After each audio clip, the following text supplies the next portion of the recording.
اعوذ باللہ من الشیطان الرجیم، بسم اللہ الرحمن الرحیم۔ آج سورہ النبأ کا پارٹ 2 پڑھیں گے، آیت نمبر 10 سے۔ و کا مطلب اور، جعلنا بنایا ہم نے، اللیلہ رات کو، لباساً لباس، رات کو لباس بنایا۔ جیسے لباس ہوتا ہے ہمیں کور کرتا ہے اور ہمیں آرام و سکون بخشتا ہے، ایسے ہی رات کو بھی اللہ تعالیٰ نے آرام کرنے کا ذریعہ بنایا، لباس بنایا۔ وجعلنا اور بنایا ہم نے، النہار دن کو، معاشا کاروبار کا، کمانے کا، زندگی گزارنے کا، یہ جو بھی کمائی وغیرہ کرتے ہیں، معاشیت کا، ہم نے دن کو کاروبار کرنے کا ذریعہ بنایا۔ یعنی رات دن کا بھی اللہ تعالیٰ نے بتایا کہ بھی یہ ایسے نہیں رات ہو جاتی دن ہو جاتی، بلکہ ہم نے اس کو بنایا کس مقصد کے لیے وہ بھی بتا دیا۔ وبنینا اور بنایا ہم نے، بنینا بنایا نہ ہم نے، فوقکم تمہارے اوپر، سبعن سات، شدادن مضبوط۔ اس سے مراد یہاں پہ لکھا نہیں کہ کس چیز کے بارے میں بات ہو رہی ہے، لیکن ہمیں پتہ چل جاتا ہے کہ یہ آسمانوں کی بات ہو رہی ہے۔ اور ہم نے تمہارے اوپر 7 مضبوط آسمان بنائے۔ سورہ ملک کی ابتدائی آیات میں اللہ تعالیٰ نے بار بار کہا ہے کہ دیکھو آسمان کی طرف، کیا تمہیں حل تری من فطور، کیا تمہیں اس میں کوئی فطور نظر آتا ہے؟ ثم ارجع البصر، پھر دیکھو تمہاری نظر تمہارے پاس مایوس ہو کے لوٹ آئے گی، لیکن تمہیں کوئی وہ نظر نہیں آئے گا، اس میں کوئی ڈیفیکٹ نظر نہیں آئے گا۔ وجعلنا اور بنایا ہم نے، سراجن، سراج کا مطلب ہوتا ہے چراغ، اور بنایا ہم نے چراغ، وہاجا چمکتا ہوا۔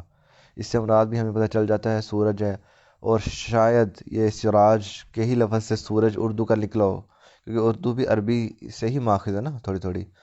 اور بنایا ہم نے چراغ چمکتا ہوا۔ وانزلنا اور نازل کیا ہم نے، من المعصرات، معصر کا مطلب ہوتا ہے نچوڑنے والیوں سے، یعنی ایسے سمجھ لو بادل جو ہوتا ہے نا، بادل ان کو نچوڑ کے ان سے پانی برسایا جاتا ہے، ماءً پانی، سجاجہ بے تحاشا، اور ہم نے آسمان سے نازل کیا پانی بے تحاشا۔ معصرات کا مطلب نچوڑا جائے جسے، نچڑنے والیاں، ٹھیک ہے۔ لنخرجا تاکہ ہم نکالیں، نخرجا نکالیں ہم، بھی اس سے، حبن، حب کہتے ہیں دانے کو، یعنی کوئی بھی دانہ کسی بھی چیز کا ہو، حبن دانہ، ونباتا اور نباتات۔ ایک اوورال جنرل ویو دی ہے، کوئی خاص چیز نہیں بتائی، بس اوورال، تاکہ ہم اس سے نکالیں دانہ، اناج اور نباتات۔ وجنات اور باغات، جنات کا مطلب ہوتا ہے گھنے باغات، الفافہ لپٹے ہوئے، لفافہ اردو میں لفظ یوز ہوتا ہے لفافہ جو لپیٹ لیتا ہے، تو جنات الفافہ لپٹے ہوئے باغات۔ انا بے شک، یوم الفصل فیصلے کا دن، فصل کہتے ہیں فیصلے کا دن، کانا ہے، میقاتا مقرر، بے شک فیصلے کا دن مقرر ہے۔ اللہ تعالیٰ نے اتنی سارے دلائل جو دی ہیں کہ ہم نے آس پاس دیکھو ہر چیز کی، تمہیں آسمان نظر آتا ہے، زمین نظر آتی ہے، سارا کچھ، تو اس ساری چیزوں کا مقصد کیا ہے؟ کیونکہ ان یوم الفصل کان میقاتا، کہ ہم نے فیصلے کا دن کو مقرر کیا ہوا ہے۔ یوم جس دن، ینفخو پھونکا جائے گا، ینفخو نفخہ پھونکنا، ینفخو پیسیو وائس ہے، وہ پھونکا جائے گا، فی السور سور میں، فتأتون پس آئیں گے وہ سب، افواجا فوج در فوج، جس دن سور میں پھونکا جائے گا اور وہ آئیں گے فوج در فوج۔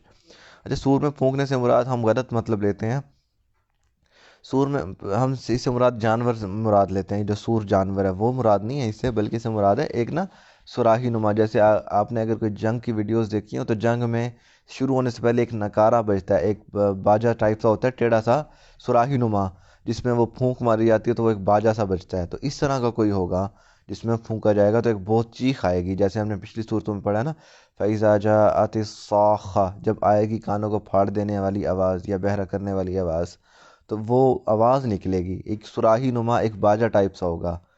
فتأتون افواجن آئیں گے وہ سب فوج در فوج، وفتحت اور کھول دیا جائے گا، السماء آسمان کو، فکانت پس وہ ہو جائے گا، ابوابا دروازے۔ ہم نے سورہ فاتحہ میں بھی پڑھا تھا کہ فتح کا مطلب ہوتا ہے کھولنا، وفتحت السماء اور کھول دیا جائے گا آسمان کو، فکانت ابوابا وہ دروازے، یعنی ابھی آسمان تو ہمیں پراپر نظر آتا ہے ایک چھت کی طرح، لیکن اس میں کھول دیا جائے گا اور پھر ہمیں دروازے نظر آ رہے ہوں گے، چھوٹے چھوٹے دروازے۔ تو آج یہیں تک، کل انشاءاللہ اگلا پارٹ پڑھیں گے۔ وما علینا الا البلاغ المبین۔